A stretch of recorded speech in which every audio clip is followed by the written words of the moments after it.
Hello and welcome. My name is Andreas Johansson. I'm a Google certified trainer, and I'm here to talk to you about Lucidchart and how to diagram your world. Do a little process improvement using a tool that connects to your Google Drive. So one of the things I want to share with you right away is that if you have a Google Drive account, and if you're working in the ed department or in the education world, we know that a lot of teachers don't care to have more than one account. So they have a Google account, and that's it, and that's all they want to do. And so Lucidchart is a web app that ties into your Google Drive. And so first off, anything they create in Lucidchart will be saved in their Google Drive. I want to give you some examples of what you can create, and then we'll go ahead and get into Lucidchart, and I'll show you how to do it and how easy it is to work with. If you've ever worked with Microsoft Visio a couple years ago, this is very similar, but it lives on the web, and I think it's a lot better. So here's one, just simple flowcharts. If you're in the education world, you know that the kids today, if you're doing the PARC assessment or the Smarter Balance assessment, are going to need to be able to explain how things happen and what order do they happen. So here's just a silly flowchart. You know, the kids play with the toys, it makes a mess, I clean it up, and we repeat the cycle. And it just puts something that happens on paper. And for a lot of the kids, a lot of our students, that's what they need to be able to visually see. It also makes it really nice and easy to make page layout stuff. That's what Google Docs doesn't have yet, right? So if you're in a Google Doc, you can't really do page layout. So Lucidchart meets that gap for me, and I'll show you some examples in a little bit where you can do page layout that is very similar to Pages or Publisher on the Microsoft. So here's one where I just drew up a simple guide, you know, Google Apps migration for Microsoft, step 1, 2, 3, 4, 5, and then here's a visual, here's some text to help out. Something else that we ask our students to do is to make graphs, make diagrams, take numbers, turn it into pictures. And so here's a silly graph, essentially just balancing workload with how much I post on Google+. And so with the workload being low, I tend to post more. A lot of Venn diagramming going on in the schools, especially early on, to compare and contrast and see what happens. And so with Lucidchart, you can make those Venn diagrams look really, really nice. And then since it lives on the web, I can take my Venn diagram and publish it right away. So if you are in your Common Core consortium, you know that one of the standards is take your stuff that you make, publish it for real. That does not mean print it out, give it to the teacher, hang it on the wall in the classroom. It means publish it out to the world to see. Lucidchart, with a one-click, will let you just make that diagram, that document public, and then there's your URL. You can send the URL to whoever. So I think we all feel this way sometimes about our in-laws, but there's your typical simple Venn diagram. Something else that we don't do a whole lot is we don't take things that already exist and then really map them out. And so Monday I was wearing a shirt that had a similar flowchart to another song, to Hey Jude, and then here's Roxanne by the Police in flowchart form. And so a lot of the time our students need to spend a little bit more time with information, graph it out, sort of manipulate it in order to understand. So here's just kind of a silly example of what you can do. Instead of having kids write a narrative on how to do something in math, for example, why not have them make a flowchart? And so to solve this equation, or in this way, how to square numbers mentally, have them write out the procedure. I think if you and I stopped to think about how to tie your shoe, you would probably fall over in the process because it's something we don't think about. But how do you instruct someone for the very first time? How do you know that a student knows how to square a number? Maybe they can have this as an assessment piece as opposed to sort of telling you. Here's a chemical reaction flow chart. And so again, in high school or college, whatever it is that you want to do, why not lay it out graphically? This looks very, very intense, but it's very, very simple to do. So just an example. And then, of course, what's for dinner? The ultimate Venn diagram. I have chicken broth, and I have pasta. I can make casserole or chicken noodle soup. Over here on the right? So if you inventory your cupboard, you're ready for when the kids come home and say, what's for dinner? So let's take it into Lucidchart. First off, I wanted to show you in my Google Drive. I'll zoom in here a little bit. I come down to my Lucidchart folder. One of the things that Lucidchart will do is it'll sync with your Google Drive. And so instead of having to go to lucidchart.com, which you certainly can do, you set it up so that it syncs between the two. So you don't have to sort of keep track of another account. Where did I save that file? Where is it? How do I know? It lives right in your Google Drive. You can share Google Drive or share the Lucidchart diagrams just like you do any other file in Google Drive. To create one, I simply go to my Create button, and you notice that Lucidchart is down here as one of the options. there are two ways you can add that. So one is through your apps domain. Your apps administrator, if you're at a school district, can say, we want everyone to have access to Lucidchart. Or the user themselves, by just clicking Connect More Apps, can say, add Lucidchart to my account. If I go into Lucidchart, I launch it. It's going to sort of port over to Lucidchart. We'll see how the network is over here. And it'll create a new document. I'm going to take it over to some of the tabs that I've opened up already, and then we'll get going. Here's your typical diagram that you start out with. Again, I mentioned Visio earlier. If you've worked in Microsoft Visio, you know that that's a flowchart diagramming type software. This has all of the same features, and the best part is that you can customize it. So, little quick orientation. On your left-hand side, you have a panel there of some of the common flowchart symbols. That's what they assume that you're going to use. And so just making a simple flowchart, you just drag it in, and then you just map it out. This is your decider point, right? So then the next one's going to be a yes question. The other one's going to be a no. There's your terminator. And then, of course, just these pieces all kind of keep together, stay together. If I don't like the rounded shapes, I have control. I can just make it a square, square arrows, do whatever it is that I want. Some of the other ones, they have a container. I use these swim lanes all the time. I'll show you an example. And if I put some objects, some different processes in my swim lane, then later when I move the swim lane, it keeps them all together. And so this might seem sort of, well, how would I ever use this? But one example is over here when I used it in a page layout scenario. So instead of saying, well, Lucidchart, I can only do flowcharts and diagrams, I did a page layout using the swim lanes. And so all the black boxes where it says, 7:30 to 8:30, Twitter hashtag, those are all swim lanes. And so for me then, from a page layout perspective, that becomes an object that I can move around and tweak and fix and do whatever it is that I need. The other thing that's great about Lucidchart, not only does it have all the common shapes, it also has user images. So you're seeing I'm scrolling down to my user images. And so if I have logos and things like that I'm going to use all the time, or images, the kids can certainly use whatever images they want. They can just keep them as a user image and drag them in. Up at the top here in the search bar, I can also go directly to, we'll search for a goat.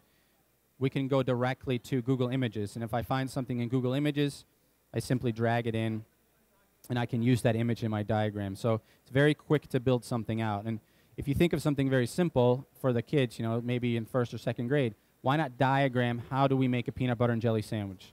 Because you and I know how to do it, and the kids know how to do it, but you also know that there are different ways of making a peanut butter jelly sandwich. And so if you have some of that stuff loaded, you have your bread, you have your peanut butter, you have your strawberries, and then, of course, you can resize them. They become objects resizable like you would expect. Then you just tie them together with arrows, and then when you move stuff, it simply follows around, and it works like it should work. So there's a couple of examples. Then, let's see, I'm going to delete everything here, come back. I can click on More Shapes. And the default set includes some of that flowcharty stuff, some of the diagramming stuff. But what if I'm doing real-life design? So instead of telling the kids, well, I want you to come up with a solution to a problem, why not make your own iPhone app? All I have to do is turn on your iPhone mockups, click Save, and then I get a new box down here with all of my iPhone stuff. And so I can then drag in an iPhone. I can drag in the alert message and edit all of those things. And so then the kids can work with actual stuff. And what I like about Lucidchart is that that's a tool that's used in business. It's a tool that they're going to keep using past K-12. So too many times we have students working on software in K-12 that they will never, ever see. And I think Google is a great example. They can just take that with them forever into Google Apps for business. Lucidchart, you might go and become an app developer. You're going to need to do some wireframing, some layout work. If you're going to take it to an investor, well, here's what our app is going to look like. So you have that available. Some of the other shapes, there's all sorts of stuff in here that I don't ever use. I could not tell you what BPM and 2.0 is. I don't know what that is. You're doing Cisco network icons. They're there. Circuit diagrams, floor plans, mind mapping, Venn diagrams. So you kind of just turn them on and off. You get all your new shapes. You got some phone icons. You got your Venn diagrams. drag them in. And like I said earlier, it's okay to make them on paper and pencil, and that's a great way to start. But if you're going to make something that's halfway semi-professional looking in 4th grade, why not use Lucidchart, make a really professional looking Venn diagram, and off you go. Something that I really like, and it's a new feature that they've just opened up, is they have themes. And so most of us recognize themes from like a PowerPoint presentation, or maybe you do a website. There's a theme that you can use, and that adds to the overall look and feel. And so if I just build my standard flowchart, I kind of just drag in some stuff, make some shapes. You can tell that they're just your default settings and whatnot, right, or default size and text. If I come over here up to the top left, I pick my theme. Lucidchart makes it simple right away to just say, boom, there's a new theme. It applies to all of the symbols, the things that you're doing. And so instead of having to spend a ton of time trying to make it look just right, apply those changes to all of the different symbols, just change the themes of the whole presentation. And then at any time when you come back, so the lines are a little bit thicker, the colors are a little different, you can do whatever you want. And then, of course, you can move the process, you can add. It's very intuitive, so whatever it is that you want to do, you can probably do it. Let me show you some other examples. Here's one that I made the other day. For example, I think in Venn diagrams and flowcharts, and so here's my hotel. Water pressure, hot water, what I cannot have at my hotel at the same time. So it's either hot and no pressure, or water, so you get the idea. Organizational charts, what I find a lot, I've worked as a consultant for the last 2 years with lots of different districts in Northeast Ohio, and what I find is that most don't have processes or hierarchies defined at all.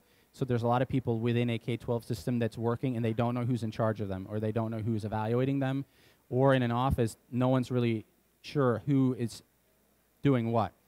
Makes it easy to build an organizational chart. This one happens to use an image as well. So if I just click on it, I get my org chart in sort of a list. And so if I already have an org chart in a bulleted list, I just copy paste it in. It'll make the chart. I can then come in here and say, well, I really just want the name. I want the name and role. I want everything. And I like the one with the picture so I can recognize them. And again, moves just the way you want it to. Functions very, very well.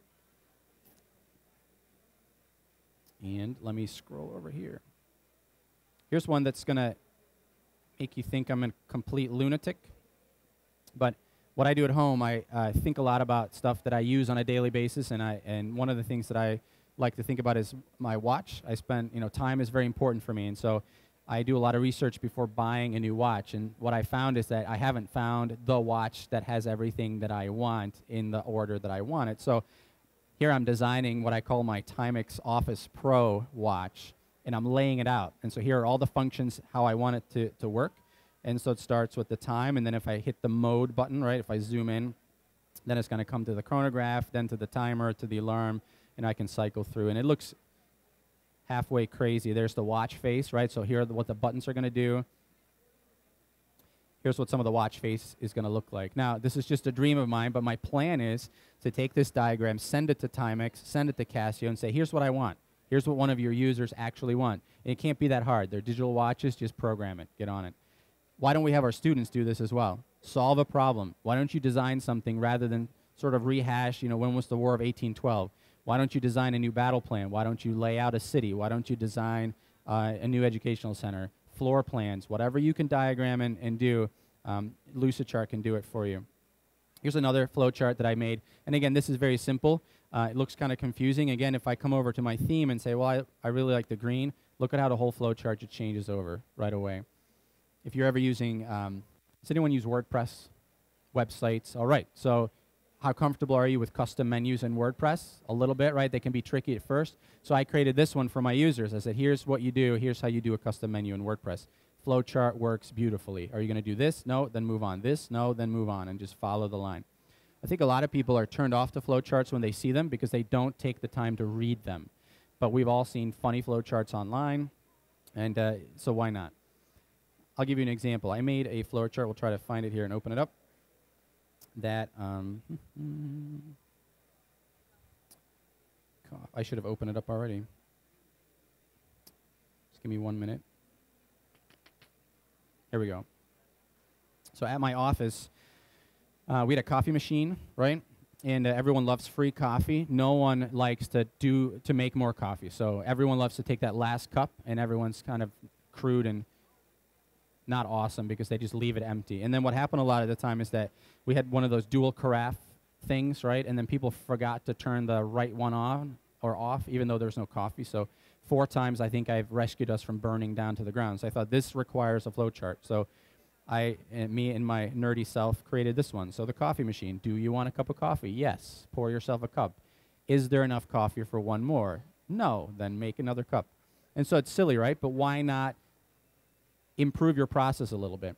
How many of you are in K-12 or in education or in sort of business? And how many of you know that if you left tomorrow, you would really leave your organization in a pickle, right? They would be like, what? What happened? How did that even work? But she used to do this all the time, or so-and-so has worked here for 143 years, and we don't know what to do. Because in K-12, we're really bad at process management. We don't have any processes at all. For me, at my last place of employment, to fill out a personal day, I have no idea what to do. I'll go ask so-and-so. What's if she's not here today? Well, then we'll have to wait until she comes back tomorrow. That's bad. If we look at private industry, right, in private industry, and this is not to knock on K-12, but look at Toyota.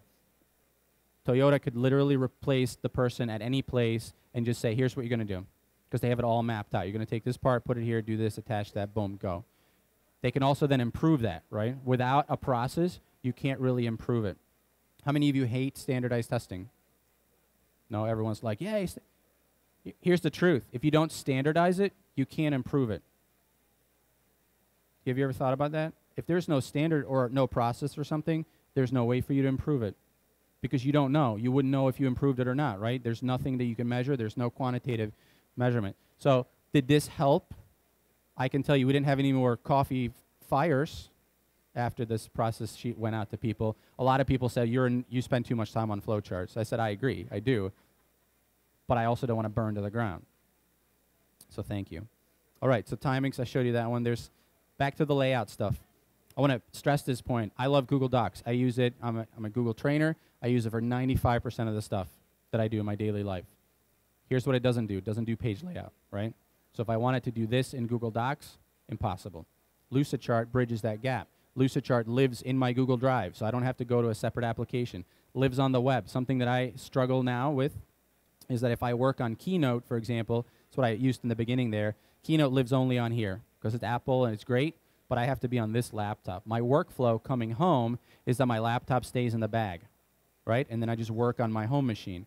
Lucidchart, I just go into Chrome, right? You guys all know about Chrome. Open my profile, open up the Lucidchart that I have open on my laptop, and I continue working.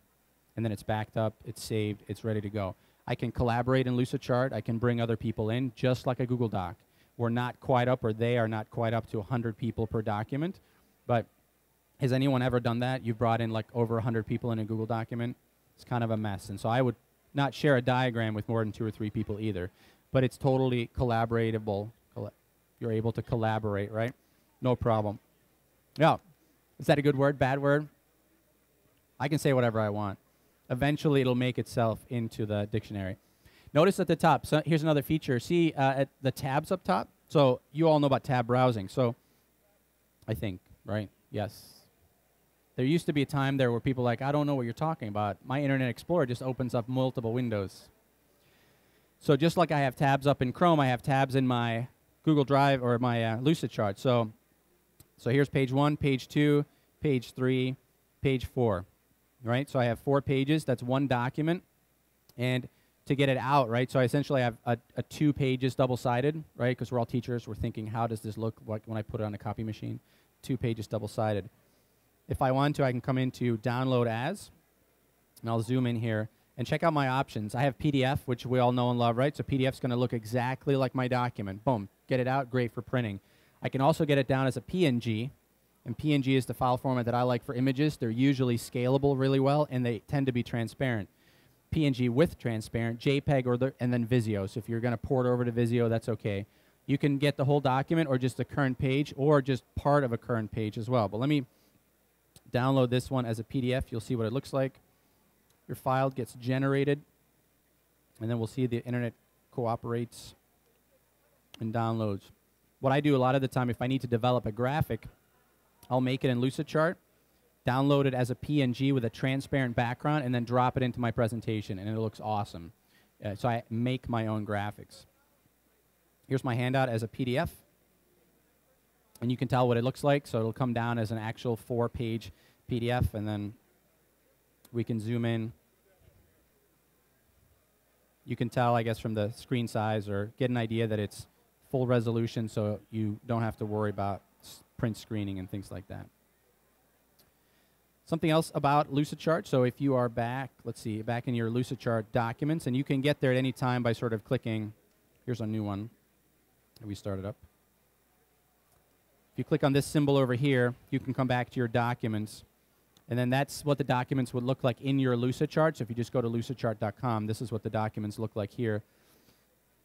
Up at the top, you have documents, and then you have community, forums, and tutorials. And I wanted to show you the tutorials. They're great.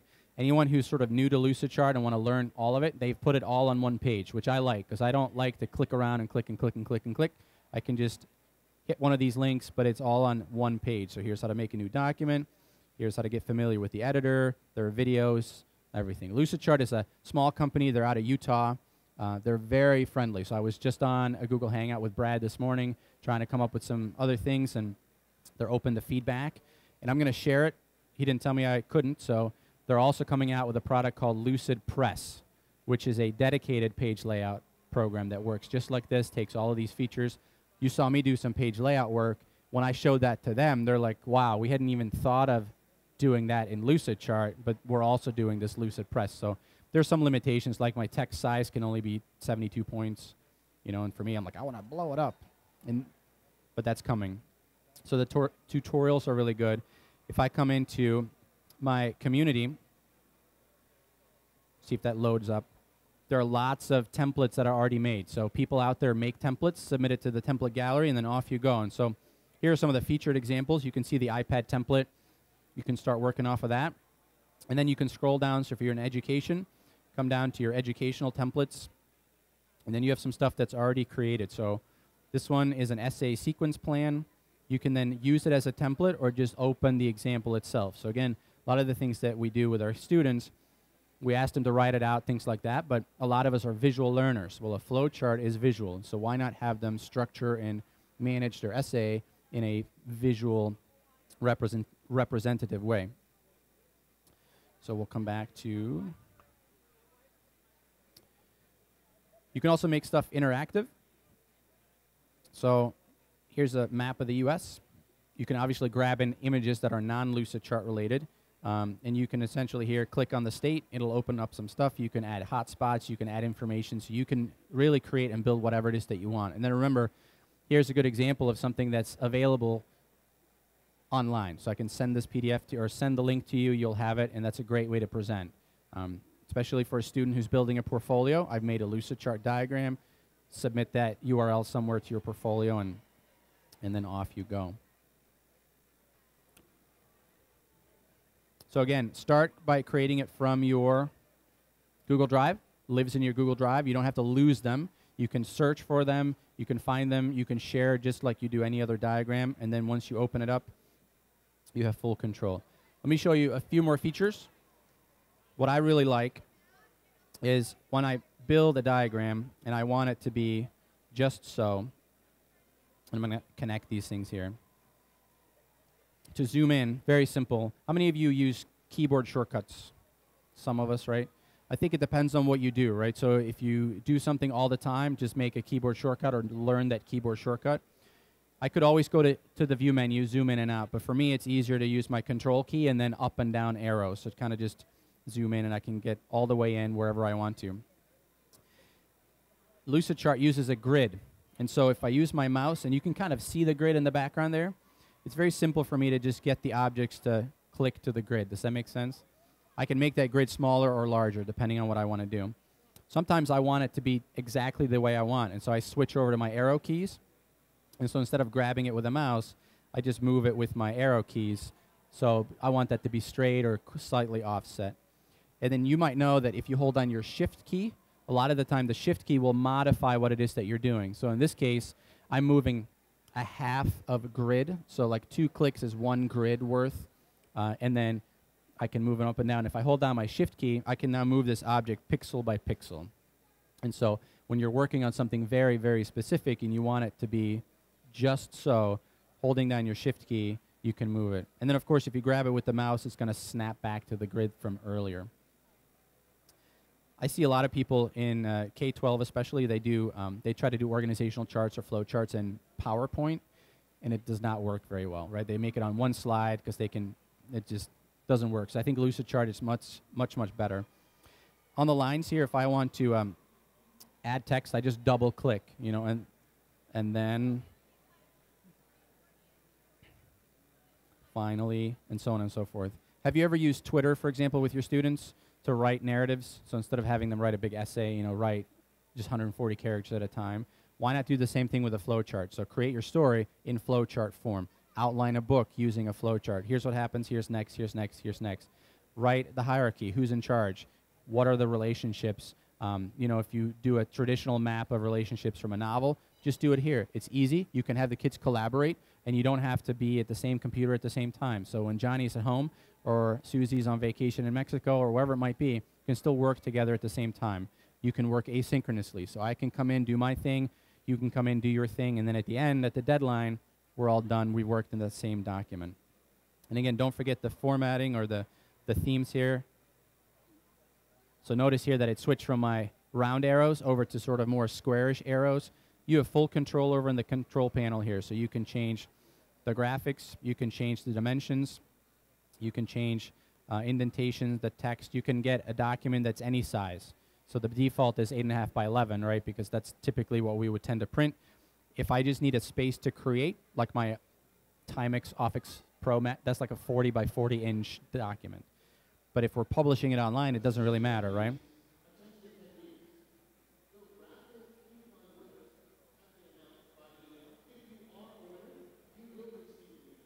All right.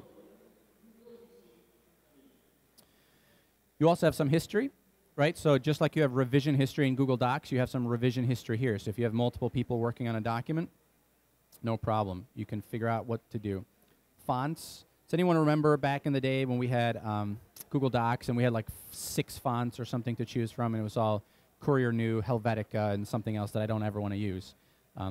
Now, Lucidchart ties into a large font family. So if I just highlight all and I come up here to my font selector, I have a lot of fonts already selected. You know, so if I wanted to use the typewriter one, it'll just pull that in. If I don't have enough, I can always scroll to the bottom, add more fonts, just like what you would see in Google Docs. And so you have an unlimited amount of fonts. You kind of just select, I want to use this font, and so on and so forth.